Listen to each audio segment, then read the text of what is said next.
à l'aide. Ça va, attention les... Et comment tu vas faire? Chaque truc que tu entends, c'est un coup. Ça met un coup. Il n'y a pas de truc parfait dans la musique. Ça met des coups, ça fait tomber. Alors comment tu vas te protéger?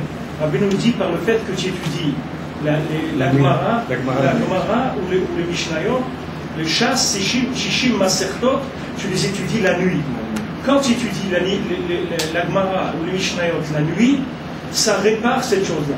C'est-à-dire ce 60-là, des Shishim Masertot, elles vont permettre de réparer le mal que peut causer le Menagen Racha. Alors ça veut dire que toutes les musiques qu'on entend, qui ne sont donc pas des musiques de Pusha, qui sont donc des Menagen Racha, c'est-à-dire que toutes les musiques qu'on entend, c'est dérivé du blues, quoi. C'est que ça. C'est que ça. Le split. C'est tout du blues. Mais il y a du blues ça peut être du rock'n'roll aussi, n'importe quoi. C'est-à-dire les gens en prison, les gens qui sont emprisonnés, ils ne font pas que du blues. Il y a des fois où ils s'échauffent, ils dansent vite, mais tout c'est une source de désespoir. C'est ça le base. Pourquoi il va commencer à chanter? Parce qu'il est désespéré. Il a compris que de ce monde-là, il va sortir perdant, puisqu'il va finir dans un trou. Et maintenant, ça le désespère, ça le rend malade. Il a trouvé une façon de faire, c'est la musique. C'est une nostalgie, quoi. C'est prendre du plaisir de la nostalgie. Ouais, c'est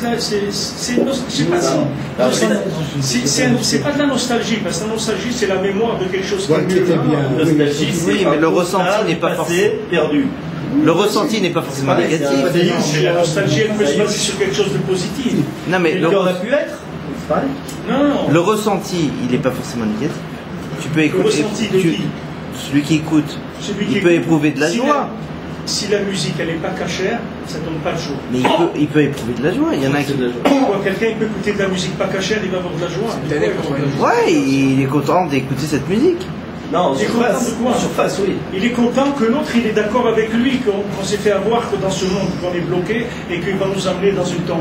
Non, mais si tu dis ça, il n'est pas tout seul. Comme on dit, il y a des chansons il y a des chansons qui même ça, alors on est content. Si tu dis ça, personne ne comprend. Parce que nous, quand on écoute une musique, si a priori une musique gaie, entraînante, sympa, machin, elle nous donne sur le moment du plaisir. Voilà. C'est pas de la simra, c'est vrai. C'est-à-dire qu'en vérité, c'est du désespoir caché en plaisir. Mais c'est ça, la définition du plaisir, c'est le résultat de personnes qui sont pris au piège comme des rats. C'est ça le plaisir. Le plaisir, il vient de là. D'où il vient le plaisir? Le plaisir, c'est que la personne, elle est enfermée. Je vous ai dit l'autre fois, dans un gars qui est condamné à prison à vie, à perpétuité, il a deux possibilités. Soit il se suicide, ou bien il se lamente, soit il va commander des pizzas toute la journée, des trucs pour oublier le WhatsApp, c'est tout. Il va dire, maintenant, on va pas, puisque déjà on est bloqué ici, alors venez, le plaisir, il provient aussi de l'angoisse et du désespoir. Les gens qui ont la boulimie, c'est des maladies qui viennent de l'angoisse. Pourquoi les gens ils mangent beaucoup, plus que ce qu'il faut? C'est parce qu'ils sont angoissés. Angoissés de quoi? Angoissés qu'il sait que ça va se terminer. Il ne sait pas quand, c'est tout. Mais il sait que ça va se terminer. Et c'est terrible de vivre comme ça. C'est une vie c'est l'horreur de vivre comme ça. Alors celui qui a eu une petite ouverture derrière le rideau et qui a vu qu'il y a un autre monde où il va se passer des choses extraordinaires, il se passe déjà là-bas des choses extraordinaires, il voit, il entrevoit un petit peu, il y a des petits rayons qui passent, alors lui il a la joie de vivre, il n'y a pas de problème. C'est ce que Rabbeinu dit dans la Torah Aleph, le chet et le noun, c'est-à-dire tu as la chokhma, et tu as la chokhma, et tu as le noun qui s'appelle la malchout dans la mazé. Les deux, c'est ça qui donne le chet, qui donne la grâce, qui donne les choses qui sont belles dans le monde. Maintenant, le chet, la chokhma, toute seule, si elle n'a pas le noun, ça ne vaut rien du tout.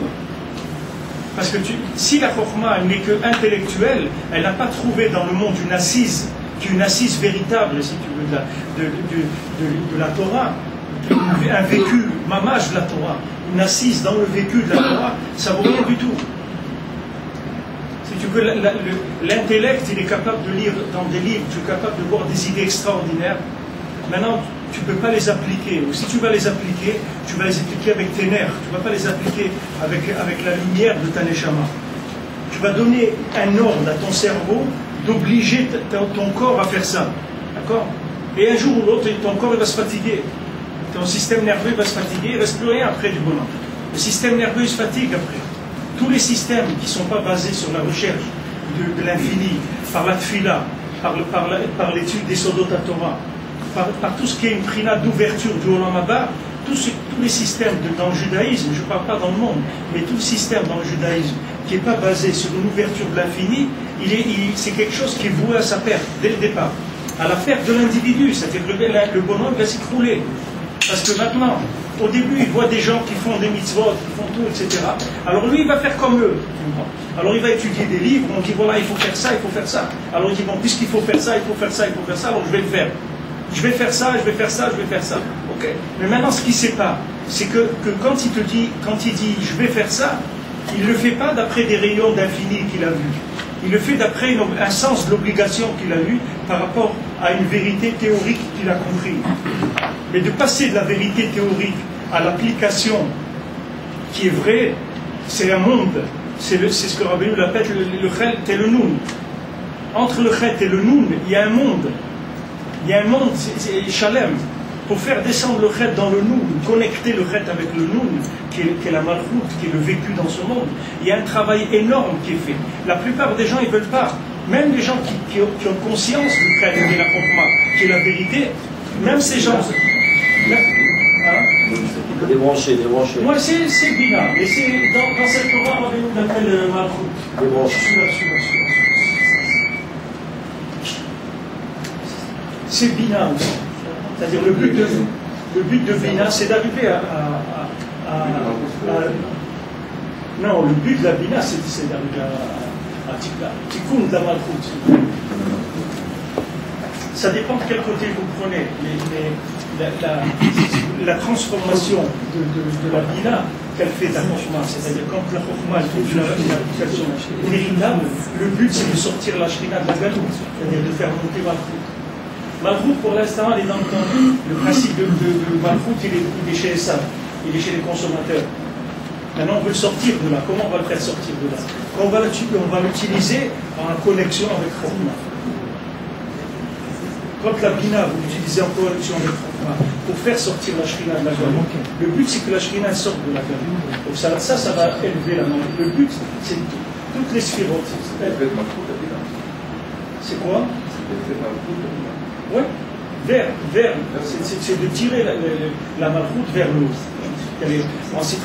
Maintenant, dans le monde, les systèmes, les gens ils prennent des raccourcis parce qu'ils disent, comme un enfant, vous lui enseignez, vous pouvez utiliser l'autorité, la force, etc. Et l'enfant, il va faire parce qu'il est faible, il ne peut pas se révolter. Donc, ce que vous allez l'obliger à faire, il va le faire. Mais quand il va grandir, il va se révolter. Il faut faire attention que l'enfant ou la femme, il faut leur faire aimer la Torah. Il ne faut pas les obliger.